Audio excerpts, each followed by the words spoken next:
LinkedIn is pretty great at a lot of things, like helping you tap into the latest trends and insights in your field. We cannot stop your coworker from tapping her pencil. LinkedIn can help you find new jobs that align with your career goals. We cannot help you find the source of that weird smell in the office fridge. Ew. And while we can't stop your coworkers from bringing their hobbies into the office, LinkedIn can help you bring your career to the next level. LinkedIn is the network that works for you. You're listening to A Way with Words, the show about language and how we use it. I'm Grant Barrett. And I'm Martha Barnett. I aspire to own an electric car someday, but I am still trying to wrap my mind around the word frunk. Yeah, front, trunk, frunk. Yes. VW bugs have frunks. Yes, frunk. It's a portmanteau, as you suggest, of front and trunk, because that's where the trunks are in electric vehicles. And I read an interview in Car and Driver magazine with the woman who designed the front cargo area for the Ford F-150 Lightning, Nancy Reppenhagen. And she said it just seemed like an efficient way to say front trunk, so it didn't bother me, which makes sense to you and me, Grant, because, you know, it's jargon and you've got to use it every day in that job. And so I can see why she wouldn't have been bothered. And then I was thinking about the fact that, of course, in the UK, the trunk of a car is called the boot. And I see that the Jaguar company for a while was calling its front trunk the froot. But that looks that looks too much like Fruit Loops, right? Right. I just wonder if that's going to fade and it'll just become the trunk again. That's my thinking. I mean, yeah, you don't really need, since we're not designing the Ford F-150 Lightning, we don't really need to specify. No. So, yeah. And also, unless you have a front and a back storage area that look similar, you don't need to specify front and back, right? Oh, yeah. I mean, I didn't think about that. A pickup has a bed. Yeah. And it might also have a frunk, but the bed and the trunk aren't confusable. Right. Yeah. Yeah. Well, you're making me feel better about it. There are new words just bubbling up around us, and we know that they're entering your psychic awareness right now. Share them with us and share them with the world. 877-929-9673. Or share your linguistic ideas, questions, thoughts, or dilemmas in email, words@waywardradio.org. Or talk to us on Twitter at WAYWORD. Hello, you have A Way with Words. Hi, this is Candace Mauberly Lang from Brea, Kentucky. Hi, Candace. Nice to have you. Well, what's on your mind today? So my question has to do with marriage, particularly the correct verb tensing surrounding the word bride. I've been married for a little over 3 weeks, and in the weeks leading up to my wedding, I had folks tell me, Candace, you are such a beautiful bride. While others told me, Candace, you are going to be such a beautiful bride. In the days following the ceremony, people commented, Candace, you are such a lovely bride. And others had told me I had been such a lovely bride. So in short, when does one start being a bride and when does one cease to be a bride? Oh, my goodness. I can already hear our listeners dialing in to weigh in on this one. Wow. Well, Candace, what are your thoughts about that? Well, I am a speech-language pathologist, so I target verb tensing sometimes with the students I work with. Mm-hmm. I honestly hadn't thought about it until after the wedding. And I could make a case for any one of them. And so I thought I need to reach out to the experts and see if I can get a little more information on this. So, something else I grew up with too, I would often hear particularly elderly gentlemen refer to their spouse of many, many years as their bride. Mm-hmm. And so I don't know if it's a generational thing or a regional cultural consideration. And I've tried to do some of my own homework and have not been able to come up with any answers. Well, how do you feel? It's been 3 weeks. Do you still feel like a bride? I still feel like a bride. I don't know that I've really been able to wrap my head around the fact that I'm married. Oh my God, what's this thing on my finger? Right. So I still feel like a bride, and I was able to find out most people consider newlyweds to be up to 6 months after the wedding. So I don't know if that helps. And then to muddy the waters even more, I'm not sure if the same rules apply to being a groom. Right. Right. Right. So a lot to consider. Yeah. Maybe it has to do with when you get all your thank you notes out. Maybe that's when you stop. Yes. Oh, so you're going to be a bride for decades. Oh. Right. Right. Right. Oh yeah. So I'm just thinking about the old gentlemen who call their wives their brides, and I'm just thinking about how some of it is a matter of perspective.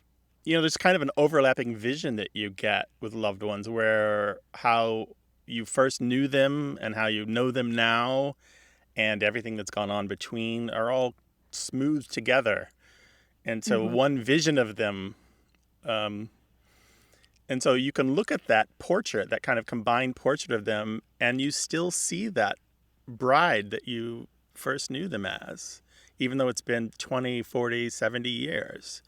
And so I can see why the old gentleman will call them the bride, because they still see the blushing young lady behind the veil, and they can still see all the other important moments in between then and now. And so that's the thing with bride.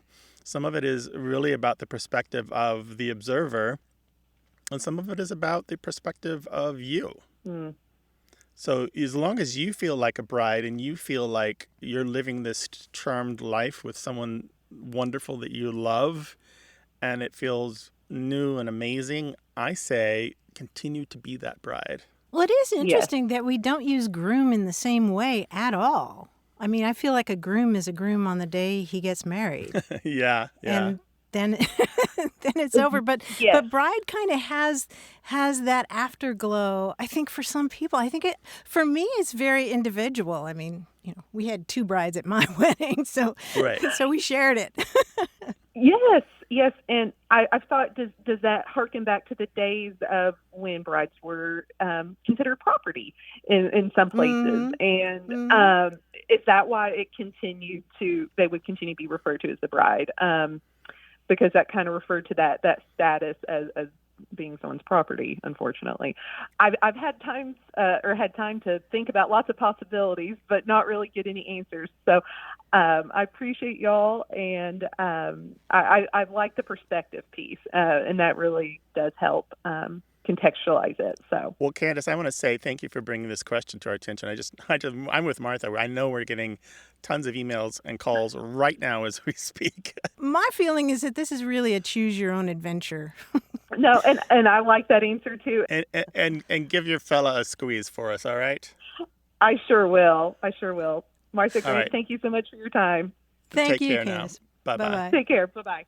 Call us 877-929-9673. That's toll-free 24 hours a day in the United States and Canada. Or send us an email, words@waywardradio.org. Hello, you have a way with words. Hello, Martha. Hi, Grant. How are you two today? My name is Danny. I'm calling from Kokomo, Indiana, about an hour north of Indianapolis. And I was calling in with the question. I work in the catering and restaurant business. I'm a service manager for a local restaurant catering company. And as you well know, when you work in restaurants, sometimes there can be a lot of turnover and a lot of staffing issues, which seems to be rampant nowadays everywhere in the service industry. And a couple months ago, I had a longtime employee not show up for their shift, and I was sending an email to my fellow team members and said I was really surprised they left us in the lurch like that. And that's a term I've used my whole life, used often in my family when someone doesn't show up or goes back on a promise, they've left you in the lurch. Then I got to thinking, what is the lurch? Where is the lurch? The only lurch I've ever really known was from the Addams family, the butler. So Yeah. I thought you guys might be able to answer that for me. What is the lurch and where is it and how do I get out of it? Exactly. Well, it's nothing to do with ships or drunks or falling down. And the lurch, as in like walking oddly or lurching from side to side, is a different word. And we're not going to talk about that one today, but we will talk about in the lurch. And this is when someone leaves you without help or they leave you in a precarious position, right? Exactly. There are a couple theories on this, but I think the one with the most weight behind it is that it comes from an old dice-based backgammon-style game, which had the goal of trying to leave your opponent as far behind as possible. It's something that you still would do in the game cribbage, where I think they even still use leaving someone in the lurch. It's when you win before your opponent even moves their pieces halfway around the board. So you get 61 points and they get fewer than 30 points. So they're in the lurch, literally. You're like more than halfway ahead of them. This game was spelled L-O-U-R-C-H-E, lurch. And in Old French, that word meant deceived, embarrassed, trapped, or duped. The game is now called trick-track in French, and it looks a lot like backgammon, but it's played a little differently. But it's all about rolling dice and moving your pieces up and down these pointed rows. It's really the heart of it. It's about this just getting so far ahead that the other person has no chance at all of catching up. Now, there's another little side note to this, which is there was at one point a hideout for poachers. Say they'd go to the king's forest and lie in wait looking for game that they were not supposed to get. This hideout would be called the lurch or the lurch. And this probably still comes from this game as well. Just this idea that you are in this place where you are deceiving or duping the game master, the person in charge of the king's forest and the king's game. Oh, well, how interesting. Comes from a game. Never would have guessed. Yeah, but it's an old word. It's again, from the French. So many of our words come from French. Well, I knew you guys would have some insight into that. Thank you so much. Thanks, Danny. Be well. Bye-bye. Bye-bye. Absolutely. Bye-bye. We'd love to hear about the language in your workplace. Call us 877-929-9673 or send your stories about language to words@waywardradio.org.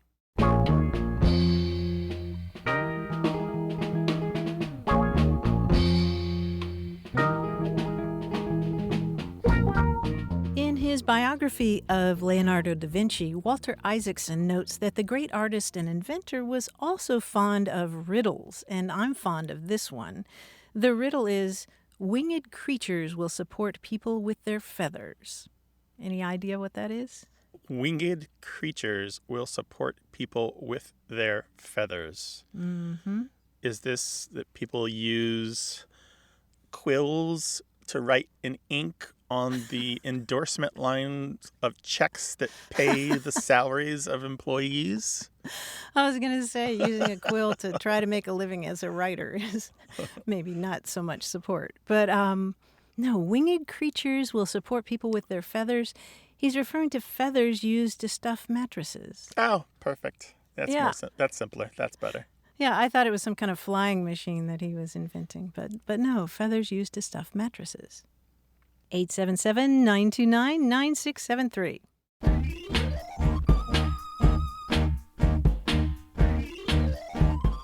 More about language and how we use it as A Way with Words continues.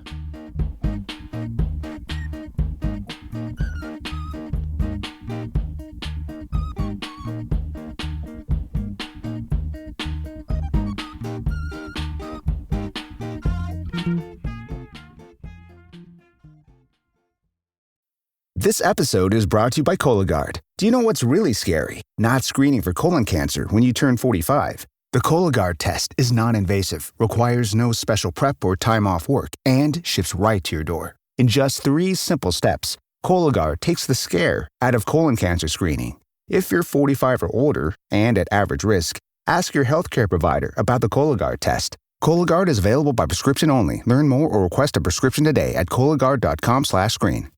You're listening to A Way with Words, the show about language and how we use it. I'm Martha Barnett. And I'm Grant Barrett, and here he is, parachuting in from the cultural wonderland that is Brooklyn, New York. It's our quiz guy, John Chaneski. Hi, Grant. Hi, Martha. I'm glad you said Wonderland and not Wasteland, because that's something I hear sometimes. That's great. The Gowanus has fish now, I heard. That's true. They're cleaning it up, and it looks, it's still going to be another 15, 20 years, but it's going to be great. So, it's funny, we're talking about Brooklyn. It kind of ties into the beginning of this quiz. Sometimes I like to use the quiz to highlight an interesting way language is used. This particular example we're talking today, the names of baseball teams. Now, I'm not talking about your humdrum major league teams. I mean, really, who would name not one, but 2 baseball clubs after hosiery? I prefer minor league ball.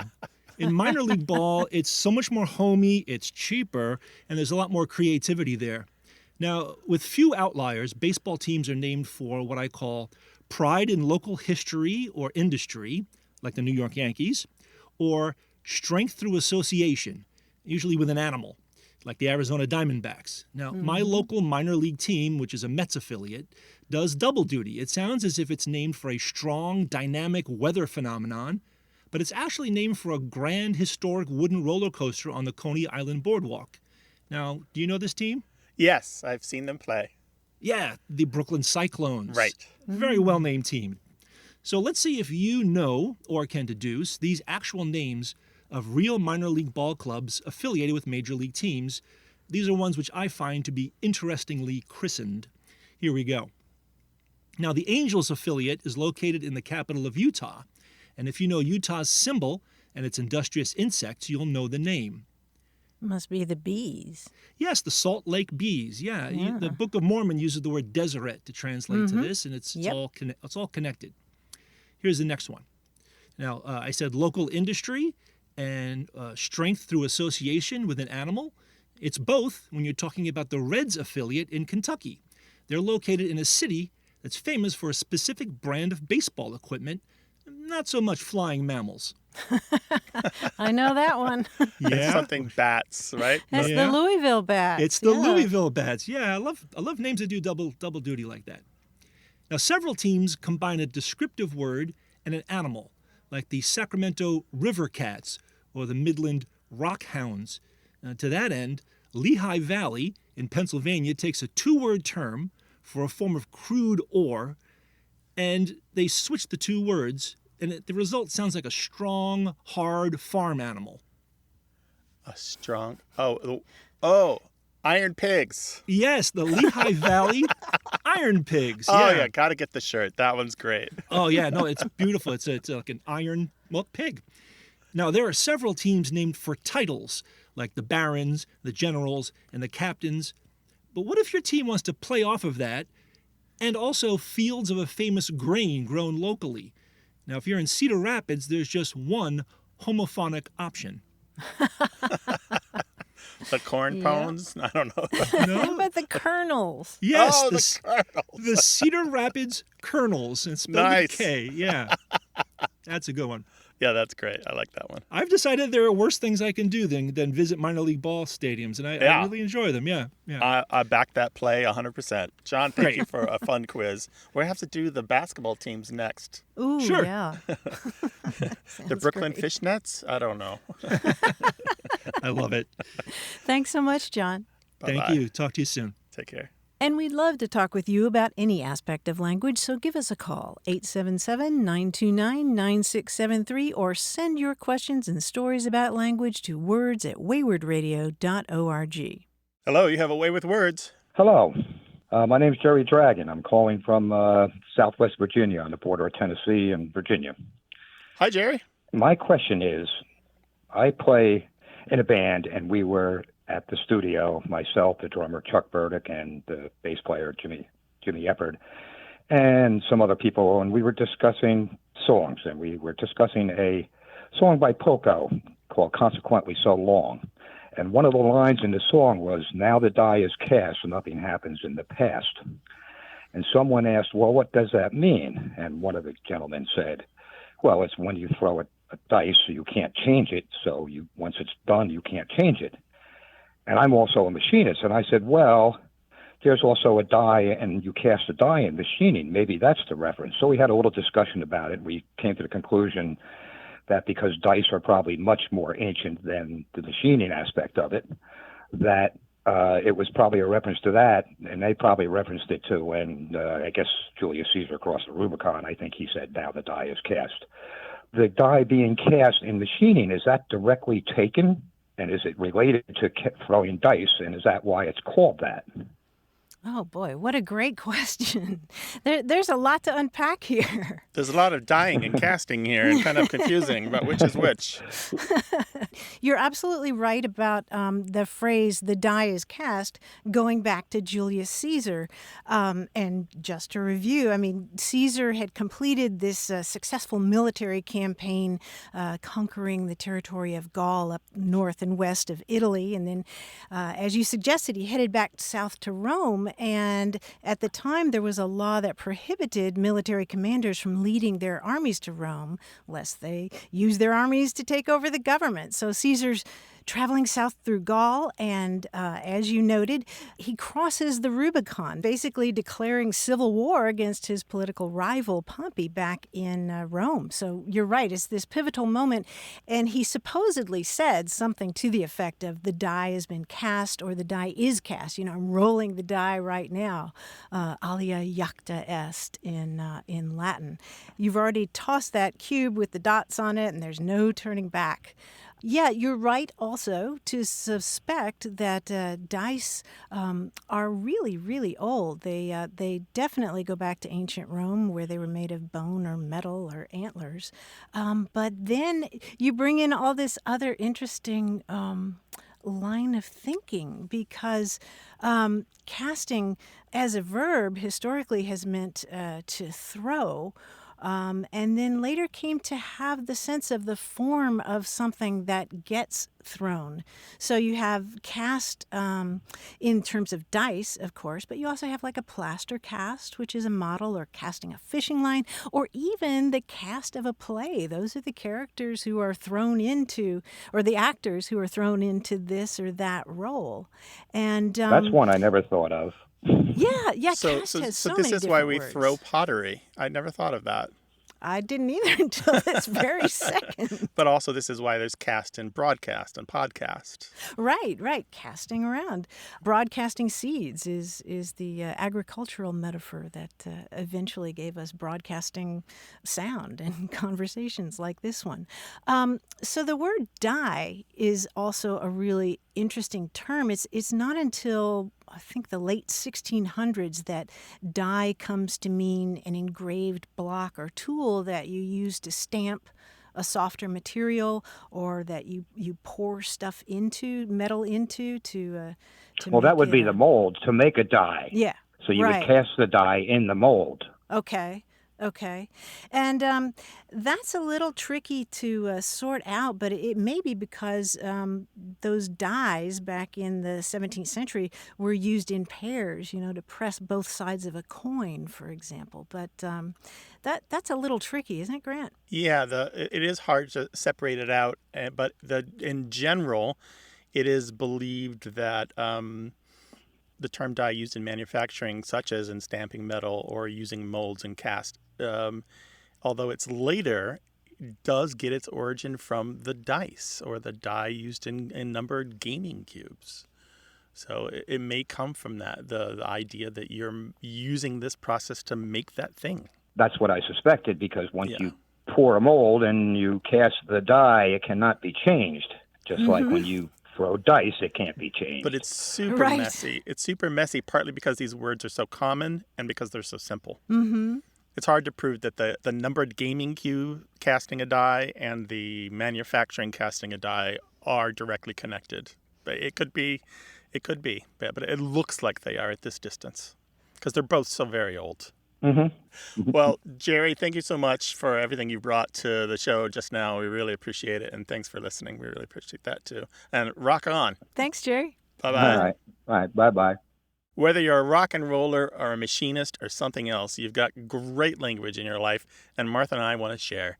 877-929-9673 is toll-free in the United States and Canada. Call us whether you're listening by broadcast or podcast, or you can email us words@waywardradio.org.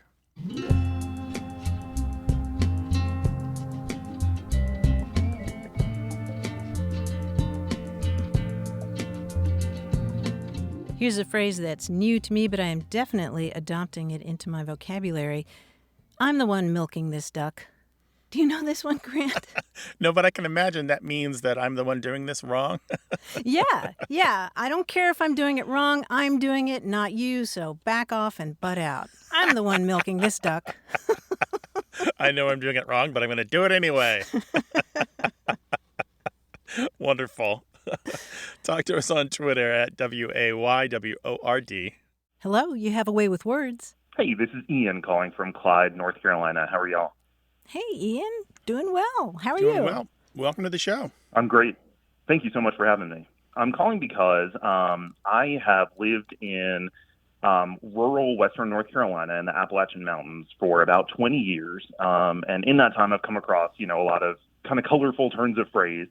But I had a coworker the other day who was talking about a previous job and having sold a lot of a particular thing at that job. And she said, I must have sold a blue million of that product. And it was something that I had just never heard before. In the 20 years I've lived here, I've never heard the phrase blue million before. And I thought I knew exactly who could probably shed some light on that. So I wanted to give you guys a call.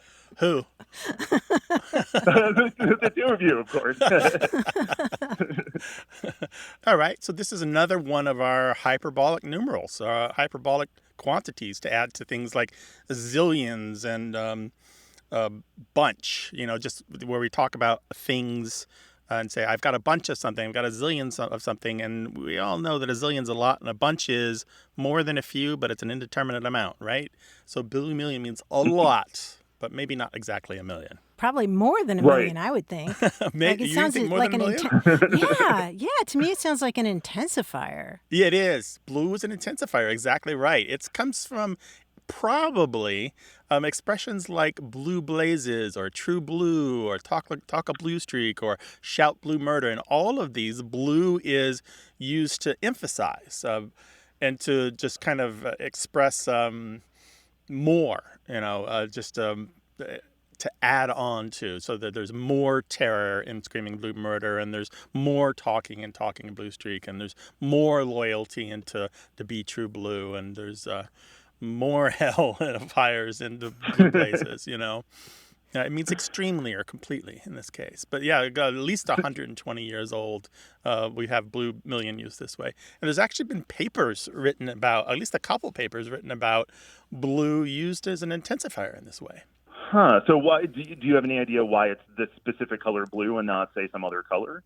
Yeah, the theory that is proposed by the sociolinguist and folklorist who've worked on this is that all of these expressions together kind of overlapping created this kind of blue as an intensifier. But a lot of it is centered around the idea of blue blazes, blue being the hot fires of hell. And so when you talk about blue blazes, you're talking about this extremeness, right? You're talking about very hot hell. We don't just talk about a mild hell ever, right? We always talk about the place where you really pay for your sins, right? And so the blue comes away without no color attached. The color is sapped out of it. But what's left behind is this extremeness, the extremity of the heat, the extremity of the ferocity.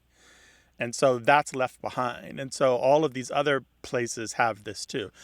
So being true blue, what is there blue about being loyal? Nobody really knows. Or cursing a blue streak. Yeah, I mean, that's a mouthful. Right. So it's not one thing that causes blue to behave this way, act like an emphasizer. It's all of these things together. That is fascinating. So does blue million, as far as you know, is that regional to Appalachia, or do you see it in other places? It's never been all that common, but I would call it dated, which is not common at all anymore, and say that it was never very widespread, and it wasn't widespread enough to even put a geography on it. Oh. Yeah. I mean, so little so little data can be gathered on it that we can't really put a pin and say, oh, it's from here, it's from there. But I'm not surprised that some people still use it because, as you know, as a listener to this show, there are pockets of language hanging on around the English-speaking world, frankly, in any language, where people just continue to use stuff unaware that the rest of the world has stopped using it. And that's the lovely thing about language. And Ian, you just helped popularize it some more. Yeah. Yeah. I hope so. I love it. And honestly, I want to respect the people of this area, and I don't want to step on anyone's toes, but I do try and incorporate some of those things into my own speech that I just think are particularly colorful. Well, in this case, literally colorful, right? Literally. Yeah. Excellent. Well, thank you guys so much. I really appreciate your expertise. I've been listening for 14 years, actually, and I just absolutely love your show. You've been listening for a blue million years. That's right. Bye-bye. All right. Take good care. Thanks so much. All right, Thanks, bye-bye. Ian. Bye-bye. We've got a blue million listeners around the world who listen by podcast and radio. And we encourage you, whether you're listening by podcast or radio, to call us. The toll-free line is open 24 hours a day, 877-929-9673. And the email box never closes either, words@waywardradio.org. Hello, you have a way with words. Hi, this is Mary Johnson, and I'm calling from South Pittsburgh, Tennessee. My mom, when I was little, she always used a phrase for whenever we would get messed up, untidy, just hair or clothes just messed up some way. She would say, "You look like the hind wheels of destruction." And I have never heard anyone but my family say that. The hind wheels of destruction. That's bad. You looked bad when your mama called you the hind wheels of destruction. I bet you did. It was usually wow. when she was trying to get us, there were 5 of us, and it was usually when she was trying to get all of us ready for church. And she would sit us down on the couch once she got us clean. And if you got up and messed yourself up, you were in trouble.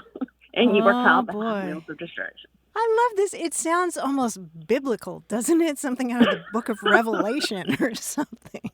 You look like the hind wheels of destruction. Well, what's really interesting about this expression, for one thing, it sounds so epic, like you said. I mean, you didn't mistake her meaning, did you? No, ma'am. Definitely not.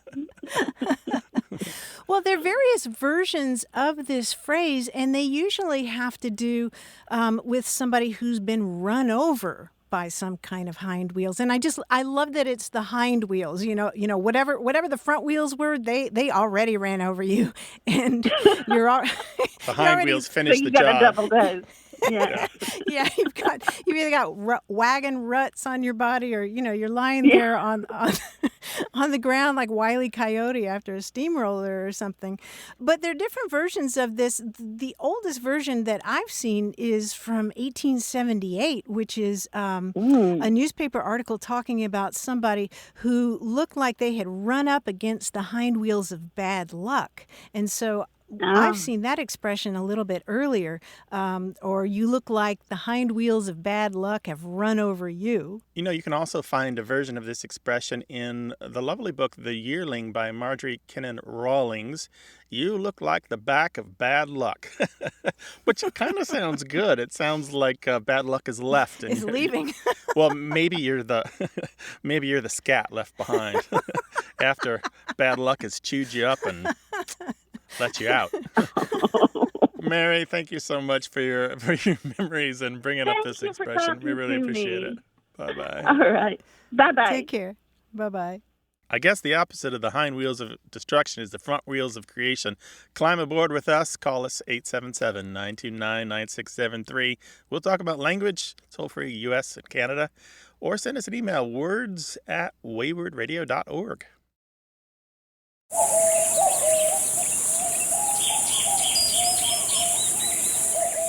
As a chef, I know flavor doesn't begin in the kitchen. It begins on the land. And Westhome's nature-led Australian Wagyu is a story written in the landscape of Northern Australia. Cooking is storytelling, and Westhome Wagyu carries a story of Northern Australia itself. Raw, powerful, and deeply authentic. It's a testament to the passion and care raised in the rhythm of Northern Australia. I'm Chef Maylin from 88 Club in Los Angeles, and I invite you to visit westhome.com/Maylin to learn more. And taste a story only Westhome nature-led Australian Wagyu can tell. That's westhome.com/MEILIN. You're listening to Away with Words, the show about language and how we use it. I'm Grant Barrett. And I'm Martha Barnett. In 1975, Annie Dillard won the Pulitzer Prize for General Nonfiction for her book Pilgrim at Tinker Creek. And a few years later, she wrote an essay in the New York Times that was ostensibly advice for writers and artists, but really it's advice for all of us. The essay's called Write Till You Drop, and we'll of course link to it at waywardradio.org. But one piece of advice she offers is that when you're looking for something to write about, don't look for what you love best, because humans all basically love the same things. So write about what you alone love at all, your own obsession. She puts it this way. She says, "There's something you find interesting for a reason hard to explain. It's hard to explain because you've never read it on any page. There you begin. You were made and set here to give voice to this, your own astonishment." And then she goes on to say, "Write as if you were dying. At the same time, assume you write for an audience consisting solely of terminal patients. That is, after all, the case. What would you begin writing if you knew you would die soon? What could you say to a dying person that would not enrage by its triviality?" And Grant, I was taken aback when I first read that. But the more I think about it, the more I really appreciate her sense of urgency. You know, the idea of writing with a sense of urgency. Don't waste other people's time and don't waste your time and talent on trivialities. I agree with that. Yeah, I love it. And I also had a similar kind of, what? She goes straight to death when talking about writing. Yeah, right. But the economy of words is for both of you. It's for the writer and the reader. Mm-hmm. And we were just talking about this earlier before we started doing this show, this episode, about tossing books aside because the writer failed to be original in the first few pages. And I think she's also talking about that. You have an inner voice. You are unique. Why follow someone else? Why try to be someone else? Mm-hmm. That's a really good point. Here's another part of the essay that I really appreciated. She tells this story about a well-known writer who got collared by a university student who asked, "Do you think I could be a writer?" "Well," the writer said, "I don't know. Do you like sentences?" The writer could see the student's amazement. "Sentences? Do I like sentences? I'm 20 years old and do I like sentences?" If he had liked sentences, of course, he could begin like a joyful painter I knew. I asked him how he came to be a painter. He said, "I like the smell of paint." So you have to love words. You have to love arranging them and putting them together and the sensuality of all that. And you also have to love just sitting there polishing a seat, wrestling with those words, wrestling them to the ground. It is the best advice for a beginning writer because so many beginning writers are more interested in the outcome rather than the process. They envision themselves with the published book rather than the unpublished book. Right. Embrace the process. It's all about the process. I think that's where the real joy is, because what you write is never, ever going to be what you hope it's going to be. Not completely. There's something that seeps out of whatever your original idea was. But maybe you find more things in the process as you're wrestling with those words. I wonder if she is the kind of writer who finds her book in editing. Some writers do that. The book isn't there on the first draft. It's there once they start editing themselves and challenging themselves. And the enemy, as she was talking about earlier, is the first draft. The opponent is what they originally put down. Well, I think you make a good point, and I suspect that is the case for her because, as you pointed out in a conversation we had the other day, this essay is so tightly woven. It's really hard to pull on a thread and I can't and imagine see it coming the apart. editor that she had for this. They must have just stamped it with "good to go" because it's perfect. I can't imagine cutting it for length either. I just don't know where they would have done a thing. Maybe there was a double space they had to remove. I have no idea. Yeah. So much of writing is in the editing. So we'll link to this piece from Annie Dillard on the website at waywardradio.org. And we'd love to hear about your inspirations. Who do you go to for advice? Whose advice really rings true for you in the work that you do, whatever kind of creativity it involves? 877-929-9673. Email words@waywardradio.org. Hello, you have a way with words. Hi, this is Polly from Issaquah, Washington. Hey, Polly. Welcome to the show. What can we do for you? Well, about 30 plus years ago, I was talking with my friend Marcy, and I was telling her about how we're going shopping and that I was going to the food store. And she started teasing me for calling it the food store, and I didn't understand why. And she said, no, it's the grocery store. And I, at that point, was in my mid-20s. Nobody had ever corrected me or mentioned anything about that before. So I figured, well, it must be that she grew up in Indiana and Michigan, and I grew up just outside of Washington, D.C. in Chevy Chase, Maryland, and it must be a regional thing. And then I started polling a few of my friends back in the D.C. area, and none of them thought food store sounded strange, but none of them called it the food store. And so I just kind of had this floating around in my head for on and off for years. And then a few years ago, I was listening to Terry Gross on Fresh Air, and she mentioned the term food store for a grocery store. Uh-huh. And I started thinking, maybe this is because Terry Gross is, I believe, originally from Brooklyn, and my parents are from Brooklyn. Then I put it on the Facebook Way with Words group, and the thing that I found there is that people from New York and Brooklyn didn't necessarily say, yeah, they called it the food store, but people from Pittsburgh did, and somebody said, hey, Terry Gross has lived in Pittsburgh a long time, but I don't have any connection to Pittsburgh.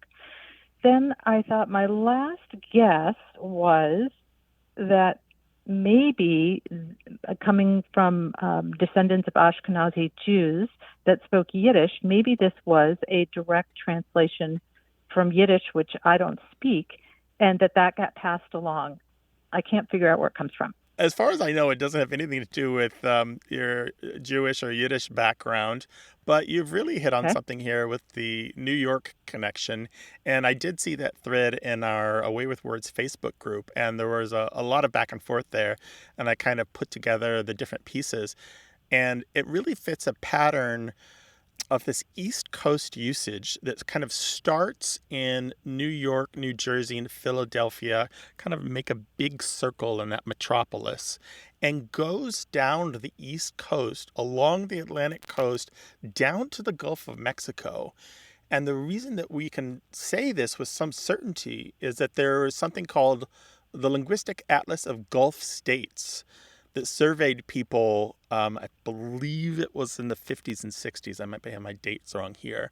But Lee Peterson and some many other researchers worked on this, and you can find it, the raw data online. But people reported using food store in the Gulf states. And then you connect that to the data that we have collected on our own from your post on the Facebook group, and we add on New Jersey and New York, New York metropolitan area, and the Philadelphia area, and probably the little westerly there in Pennsylvania. So we have a kind of like a nice, what we might call an isolect of a region that says food store or can say food store. And as to the why, the best guess that has ever been made, and this hasn't been closely studied, I think Martha and I need to probably retire from the radio show and study this at full time.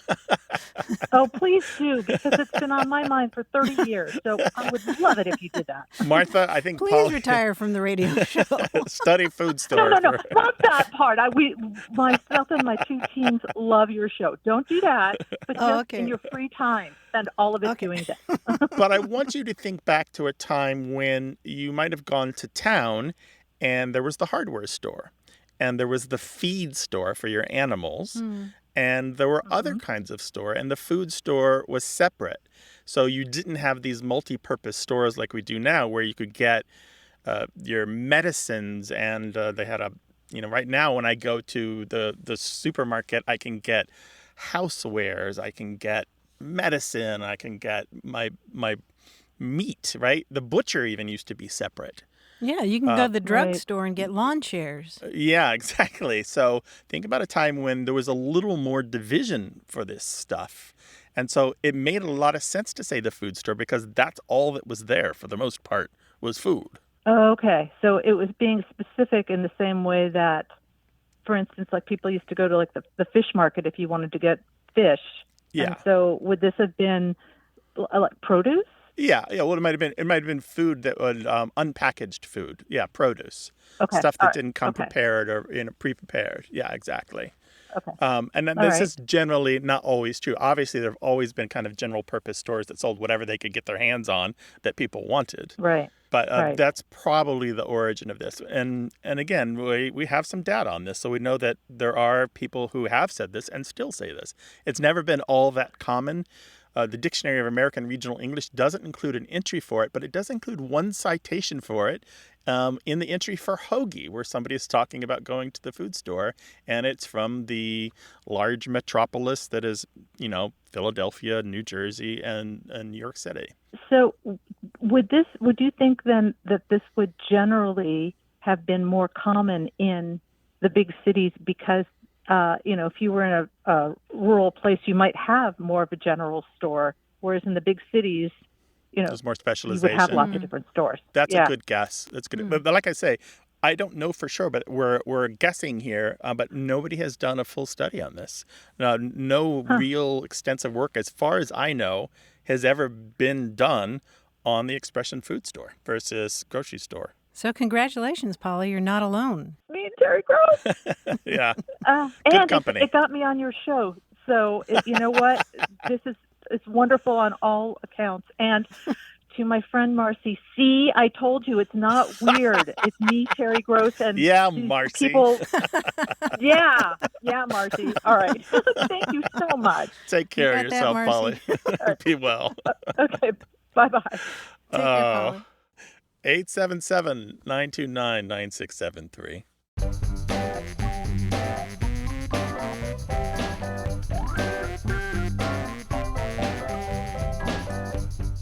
We got an intriguing voicemail from Will Hasseltine, who was telling us about the first pep rally he ever attended. It was when he was in kindergarten, and he remembers his teacher getting the kids ready by saying, "We're going to a pepper alley." Or at least that's what he told his mom later that day, that we all went to a pepper alley. And his mom, of course, thought that was really, really funny, that little misunderstanding. But he swears that that's what his teacher said. We're going to a pepper alley. And Will wanted to know, is there such a thing? And, of course, that's what I thought was an adorable childhood misunderstanding. But the truth is there is such a thing as pepper alley. But it's not the same thing as a pep rally, which you would do at school where everyone gathers to cheer on the team that's going to fight in the big game against their dreaded opponent. That's right. But if you look in slang dictionaries, you'll see that pepper alley is actually a state of being beaten up. It comes from boxing slang, where the verb to pepper, of course, means to hit somebody repeatedly. You pepper them with punches.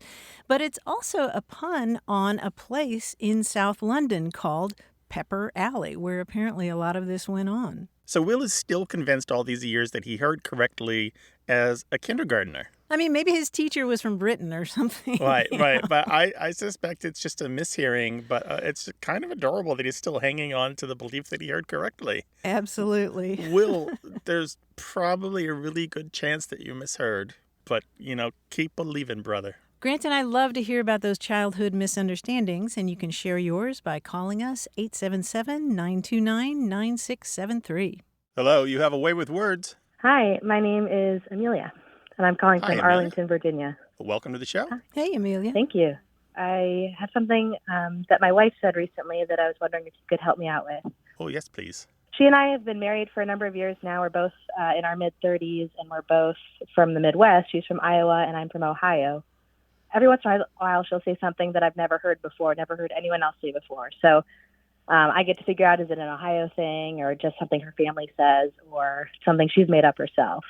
Most recently, she said she was talking about our neighbor who was wearing these sweatpants that had holes all the way through them. And she said, "Oh, wow, he's really getting the goody out of that pair of pants." And I realized, yeah. Oh, dear. I could tell that she meant she's getting like the most out of them. But she said, get the goody out of it. And I thought, it kind of sounds like a phrase that people say, but then I realized I thought more about it, and I don't know anyone else who says that. And her mom was in town recently, and she said it, and I asked her about it. She didn't know where it came from, and her sister also says it. So it's definitely in their family. but nobody knows where it came from. And I tried looking it up online, and there really isn't much out there about this phrase. So I was curious if you guys had any insight onto it. Well, I think that's probably pretty straightforward. It's probably related to the idea of a goody being the edible kernel of a nut, particularly hickory nuts and walnuts. Since the late 18th century or so, the term goody has been used to mean something tasty or desirable, like candy or even hard to get at crab meat, get the goody out of a crab shell. Sure. Let's see. It's also been used for the yolk of an egg. So the good part, I guess, of an egg, if you're into and yolks. the flesh of an orange sometimes. There you go. Wow. Yeah.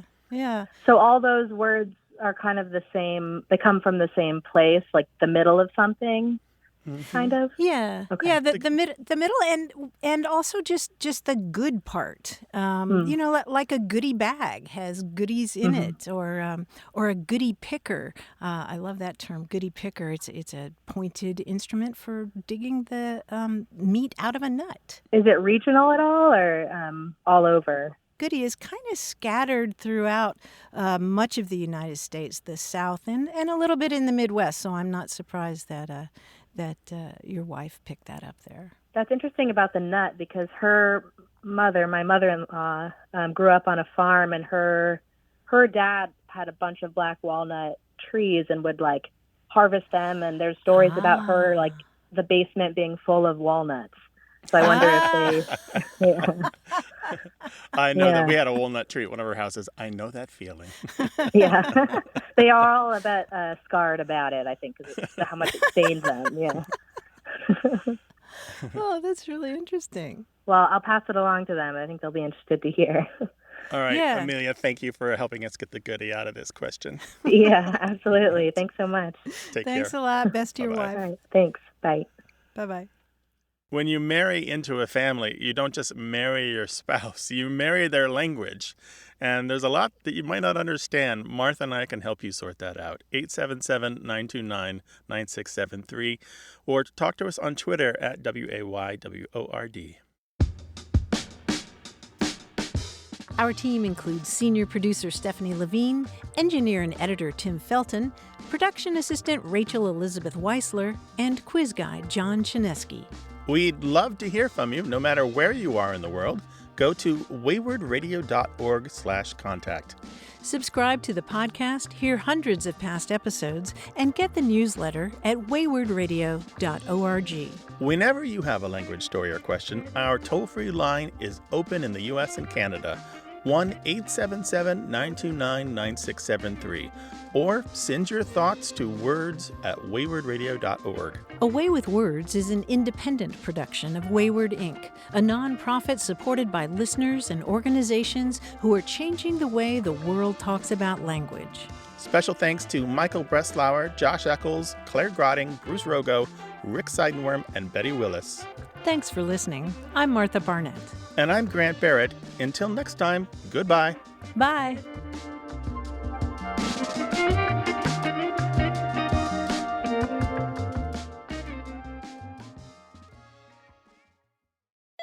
LifeLock, how can I help?